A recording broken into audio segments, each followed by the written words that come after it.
উর্দু কবি হাসনাত মোহানি 1921 সালে লিখেছিলেন ইনকলাব জিন্দাবাদ। ভগৎ সিংয়ের দীপ্ত কণ্ঠে সেটা প্রতিধ্বনিত হলো। পরবর্তীকালে এই স্লোগান এই দেশের সমস্ত বামপন্থী দলগুলো একেবারে রাজনৈতিক স্লোগানে পরিণত করলো। তুমি নিশ্চয়ই কয়েক লক্ষ বা কয়েক কোটি বার এই স্লোগান দিয়েছো। আমি বলছি, এবার কখনো মা মাটি মানুষ জিন্দাবাদ স্লোগান দিতে গিয়ে ইনকলাব জিন্দাবাদ স্লোগানের কথা মনে পড়বে? দরজাটা খুলে আগে দেখি মা মাটি মানুষ জিন্দাবাদ বলতে হয় কি অন্য কিছু বলতে হয়। যখন সময় আসবে তখন বলবো নিশ্চয়ই সুমনদা। দেখুন, যখন ছোটবেলায় আমি যখন ছোট ছিলাম, মা আমাকে গালা ভাত করে খাওয়াতো, মাংস খেতে পারতাম না। যখন বড় হয়েছি তখন নিজের হাতে মাংস খেতে শিখেছি। তো মানুষ তো আস্তে আস্তে বড় হয়, মানুষের অভ্যাসও পাল্টায়, আস্তে আস্তে টেস্টও পাল্টায়।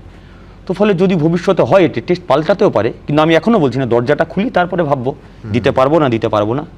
কিন্তু পান্তা ভাত আর মাংসের মধ্যে যে তফাৎটা, তার সঙ্গে আর্থিক সামর্থ্যও জুড়ে থাকে।